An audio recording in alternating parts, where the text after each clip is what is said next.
박성재에게 한우진이 죽일지도 모른다는 말을 듣는 순간 박진석의 벼랑 끝으로 무너져 내리기 시작했습니다. 박진석은 늘 그렇듯 이사회 끝자리에 앉아 임원들의 보고를 듣고 있었는데요. 회의실 안 진동 모드로 해둔 휴대폰이 유난히 날카로운 떨림과 함께 책상 위에서 미끄러졌습니다. 발신자 이름은 박성재. 웬만해선 회의 중 전화를 하지 않는 아들이었습니다. 가슴이 쿵 내려앉는 불길한 예감이 등줄기를 타고 올라왔습니다. 통화 버튼을 누르는 순간 수화기 너머에서 들려온 목소리는 이미 반쯤 부서져 있었습니다. 아버지, 한우진, 지금 큰일 났어요. 헬기부터 띄워주세요. 진짜 시간 없습니다.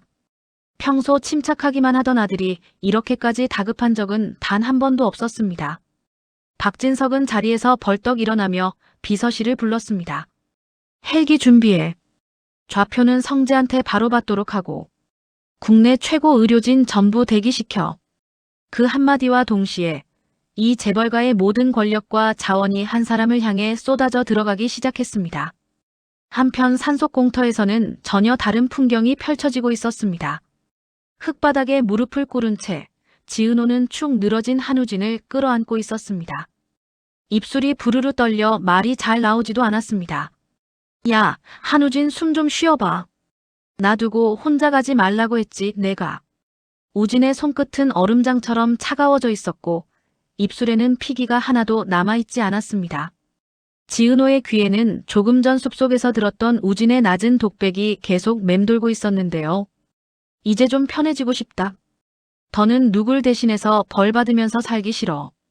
그 말의 진짜 의미를 깨달았을 때쯤 우진은 이미 의식을 잃어버린 뒤였습니다. 멀리서 사이렌 소리가 들려오자 지은호는 거의 비명을 지르다시피 소리쳤습니다. 여기요. 여기요. 제발 빨리요. 구급대원들이 들것을 들고 뛰어왔고 산소 마스크가 우진의 얼굴에 얹혀졌습니다. 지은호는 오빠의 손을 놓지 못한 채 들건 옆에 매달리다시피 따라붙었습니다. 혈압 거의 안 잡힙니다. 간 수치 완전 박살인데요. 이 상태로는 일반 응급실 가도 버티기 힘듭니다. 구급대원들이 주고받는 대화는 온전히 이해되지는 않았지만 하나는 분명했습니다. 시간이 없다는 것. 구급차가 덜컹거리며 산길을 내려가는 동안 지은호는 떨리는 손으로 겨우 휴대폰을 집어들었습니다. 화면에 떠있는 연락처 중 하나, 가장 먼저 떠오른 이름을 눌렀습니다. 선배. 수화기를 귀에 가져다 대자마자 숨 먼저 헐떡 나왔습니다. 여보세요? 선배 우진이 숨이 자꾸 끊어져나 어떡해. 은호야, 진정해. 지금 어디야? 위치 바로 보내. 병원 하나로 안 끝난다. 아버지께도 바로 얘기할게. 박성재의 목소리는 떨리고 있었지만 동시에 상황을 빠르게 계산하고 있었습니다. 전화를 끊자마자 그는 회의실을 그대로 박차고 나가면서 비서실에 소리쳤습니다. 헬기 준비해주세요. 좌표 지금 보낼게요. 한우진, 간부급 VIP로 등록하고요. 살려야 합니다. 그렇게 산속의 구급차와 재벌가의 헬기가 한 사람의 생명을 사이에 두고 한 점으로 모여들고 있었습니다. 헬기 이송이 결정되기 전 구급차 안은 이상할 정도로 조용했습니다. 엔진 소리와 기계음, 그리고 거칠게 들숨을 몰아쉬는 소리만 섞여 있을 뿐이었죠. 보호자분 들리시죠? 구급대원이 소리치듯 묻자 지은호는 화들짝 고개를 들었습니다. 저 쌍둥이 여동생이에요. 지금 상태로는 상급병원 가능하면 헬기 이송이 좋습니다. 아는 병원이나 사람 있으세요? 그 질문을 듣는 순간 지은호는 숨을 한번 길게 들이켰습니다.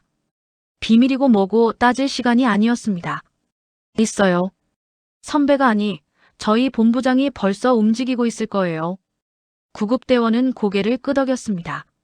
좋습니다. 그때까지는 환자분한테 계속 말 걸어주세요. 의식이 없어도 듣고 있다고 생각하고 가까이에서요. 지은호는 우진의 얼굴 가까이 다가가 이마를 맞댔습니다. 야, 한우진. 나야, 내가 그렇게 피하고 싶어 하던 쌍둥이 여동생. 나 아직 할 말 많거든. 그러니까 멋대로 도망가면 진짜 가만 안 둔다. 말은 그렇게 했지만 속으로는 떨림이 멈추질 않았습니다. 헬기 프로펠러 소리가 하늘을 뒤흔들기 시작했을 때 지은호는 마음속으로 혼잣말을 했습니다. 살아만 있어. 그 다음에 내가 다 감당할게. 진짜야. 대한민국에서도 손꼽히는 상급 종합병원 옥상에 헬기가 내려앉자마자 이미 대기하고 있던 의료진들이 우진을 들것째 밀고 나갔습니다. VIP 루트가 그대로 열렸습니다. 지은호는 우진의 발이 자동문 사이로 사라지는 것을 멍하니 바라보다가 그 자리에 주저앉을 뻔했습니다. 그때 검은 정장을 입은 무리 사이에서 익숙한 얼굴이 다가왔습니다. 은호야. 박성재였습니다. 평소 회사에서 보던 차분한 본부장 얼굴이 아니라 눈밑이 파이고 입술이 하얗게 질린 상태였습니다. 선배. 지은호가 겨우 입을 떼자 성재는 단번에 이해했습니다. 어떻게 된 거냐? 짧은 질문에 지은호는 허탈한 웃음을 흘리며 고개를 떨궜습니다. 그냥 버티고 버티다가 쓰러졌어. 나 몰래 자기 목숨 정리할 생각까지 해뒀더라고. 나한테는 끝까지 숨기고. 성재는 말없이 그녀의 어깨에 손을 올렸습니다. 손이 생각보다 많이 떨리고 있었습니다. 괜찮을 거다. 아니, 괜찮게 만들 거다. 여긴 우리 쪽이 제일 잘 아는 병원이니까. 평소처럼 이성적인 말투였지만 눈빛만큼은 절박했습니다. 잠시 뒤 복도 끝에서 또 다른 발걸음 소리가 들려왔습니다. 성재야. 굵은 저음, 그러나 오늘따라 한층 더 무거운 그 목소리는 박진석의 것이었습니다. 아버지. 성재가 옆으로 비켜서며 지은호를 소개했습니다. 아버지, 이쪽은 방금 우진이 옆에 있었던 분입니다. 그리고 우진이 쌍둥이 여동생, 지은호 씨입니다. 공기가 순간 정지한 듯 고요해졌습니다. 쌍둥이.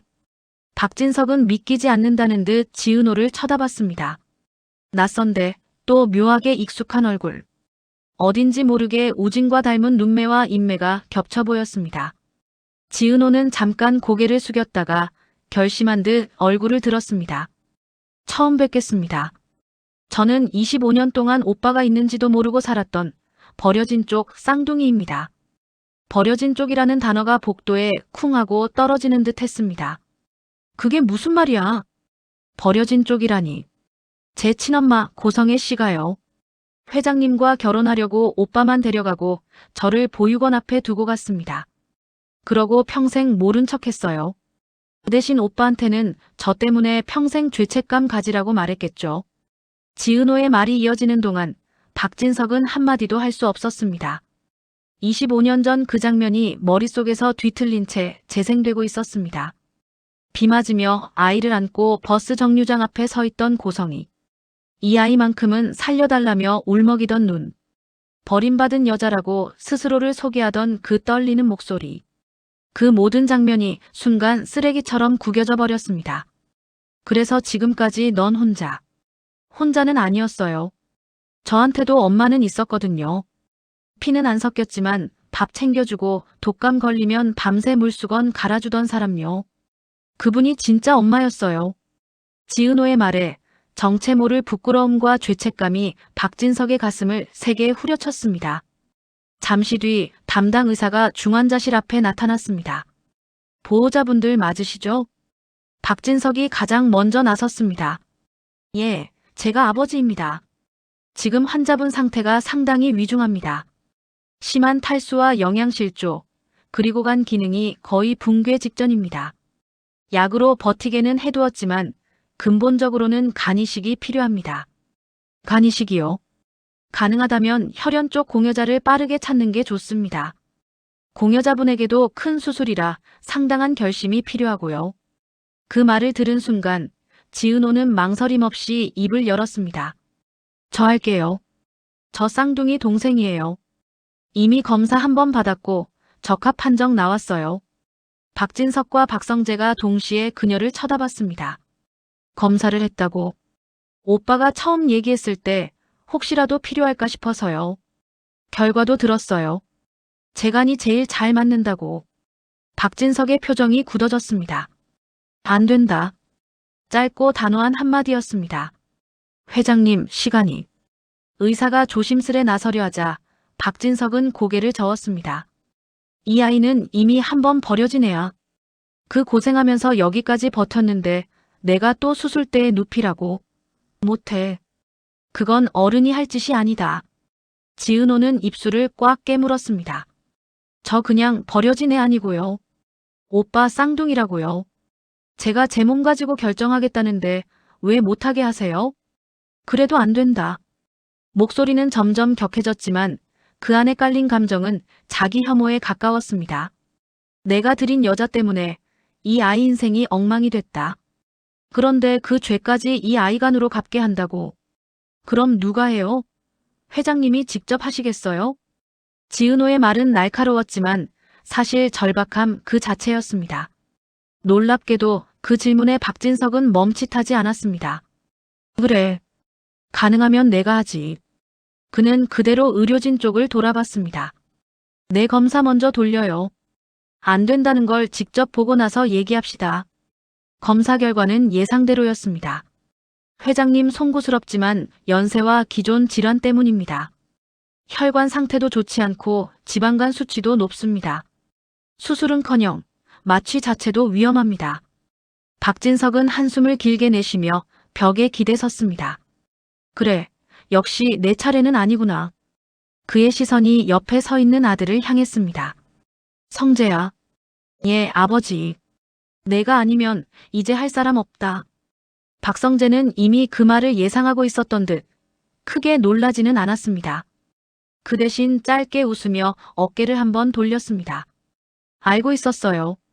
이쯤 되면 제 차례겠죠. 옆에서 듣고 있던 지은호가 화들짝 고개를 들었습니다. 선배 안 돼. 선배까지 이건 너무 크잖아. 은호야. 성재는 부드럽지만 단단한 목소리로 그녀를 불렀습니다. 내 동생이자 내 오빠인 애야. 내가 할 수 있는데도 안 하면 그게 더 이상한 거지. 그래도 선배는 아버지 옆도 지켜야 하고 회사도 있고. 회사야 다른 사람 세우면 된다. 아버지는 나 없으면 또 이상한 사람 믿을지 몰라서 좀 걱정이긴 한데. 억지 농담이었지만 그 덕분에 지은호의 입꼬리가 아주 조금 올라갔습니다. 그리고 솔직히 말하면 나 지금까지 꽤 편하게 살아왔거든. 이번에 한 번쯤 피 좀 흘려봐도 괜찮을 것 같아.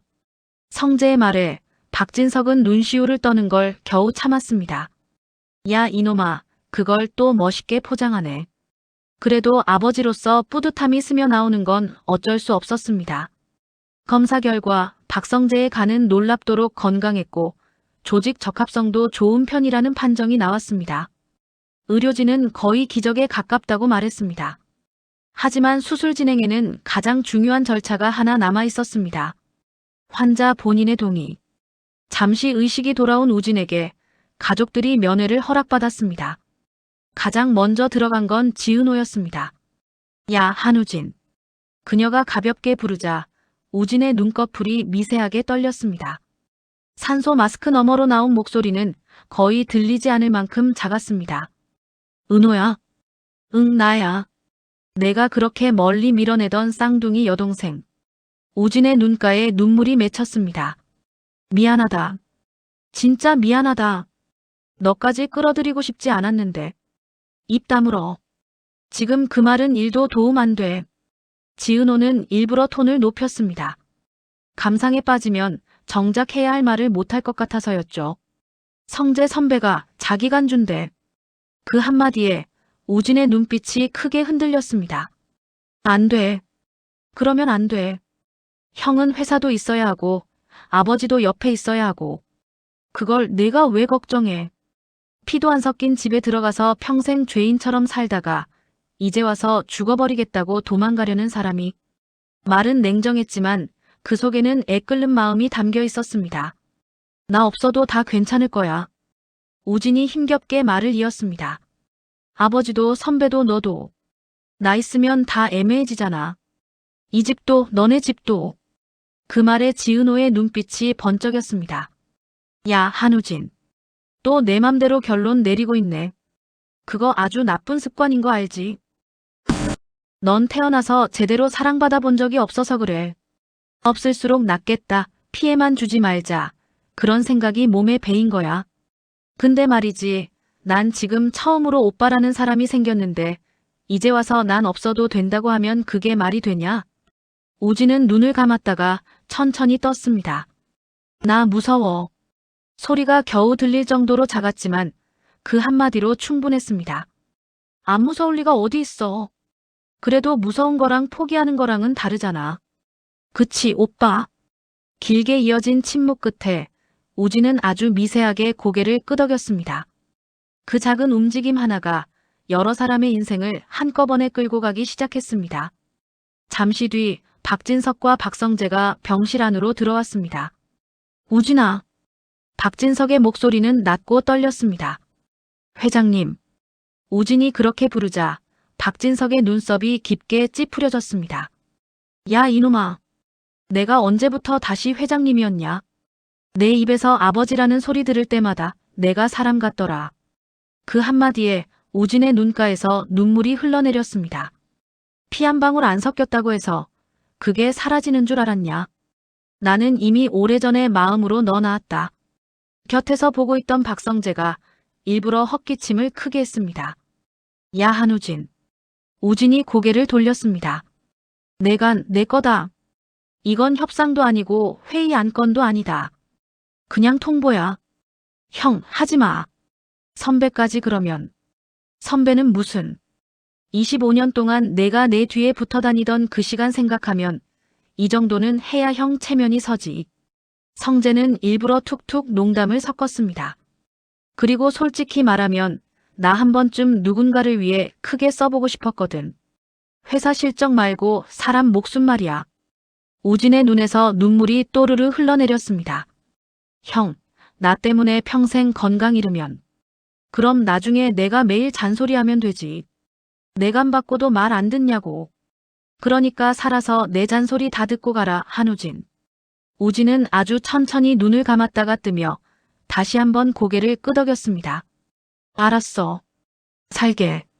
그러니까 제발 살아서 나 잔소리해줘. 그 순간 병실 안에 있던 모두의 어깨에서 조금씩 힘이 빠져나갔습니다. 수술 준비가 한창인 동안 전혀 다른 곳에서는 또 다른 전쟁이 벌어지고 있었습니다. 고성이는 집에서 카드를 긁으려다 모든 결제가 거절되자 그제야 이상함을 느꼈습니다. 은행에 전화를 걸어도 법적 조치와 관련되어 안내가 어렵다는 말만 되풀이됐습니다. 박진석이 움직였군. 직감이었습니다. 그녀는 허둥지둥 비밀금고를 열어 현금과 보석을 가방에 쓸어 담았습니다. 아들이 중환자실에 누워있다는 소식은 이미 들었지만 그녀의 우선순위는 언제나 자신이었습니다. 조금만 버티면 또 다른 남자 찾으면 돼. 지금까지도 그랬잖아.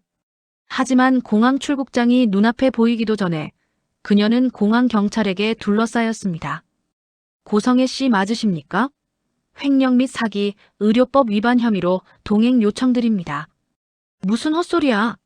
내가 누군지 알아. 박진석 회장 부인이라고.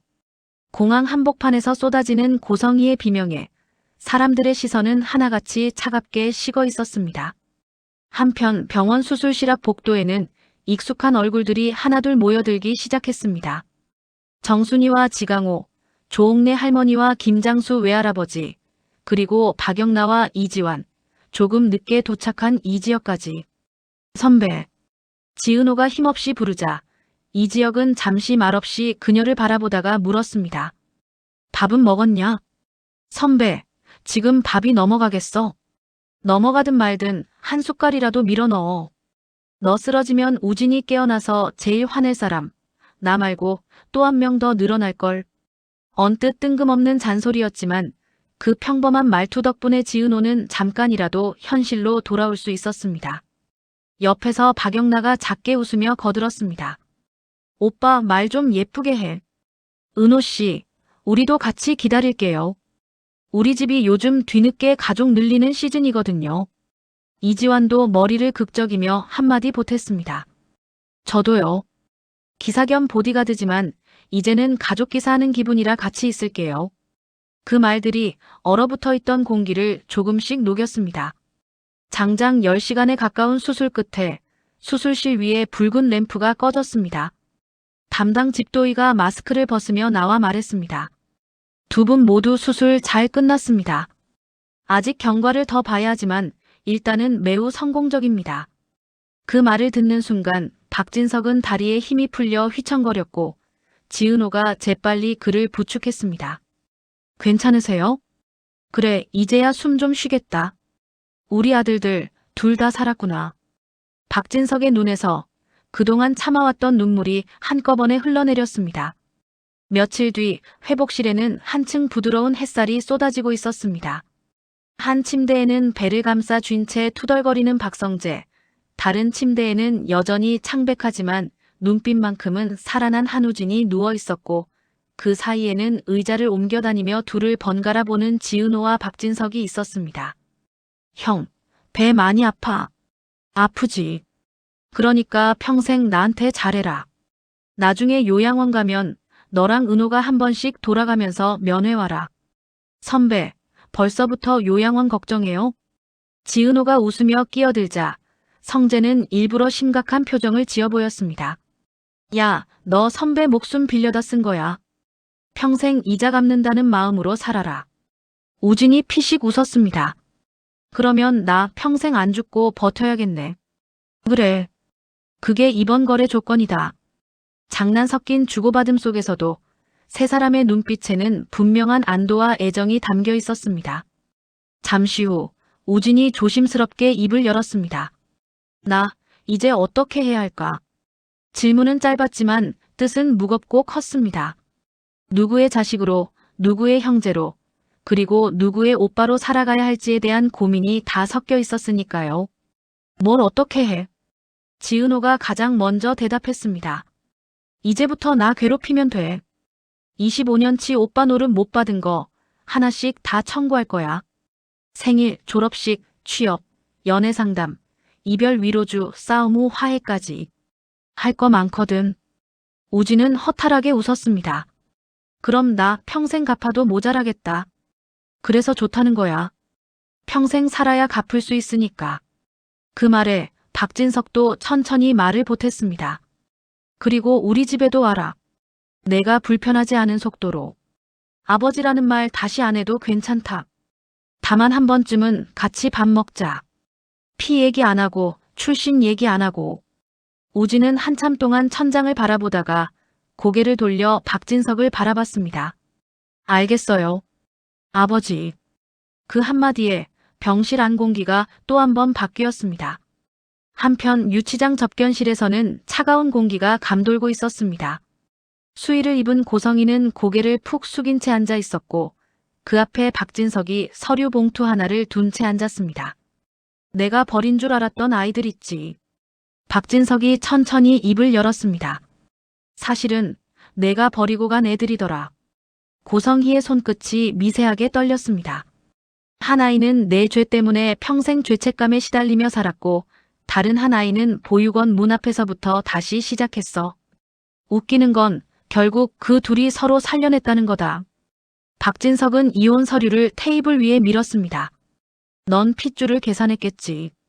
누가 더 비싼지, 누가 더 쓸모 있는지. 근데 말이다, 성희야.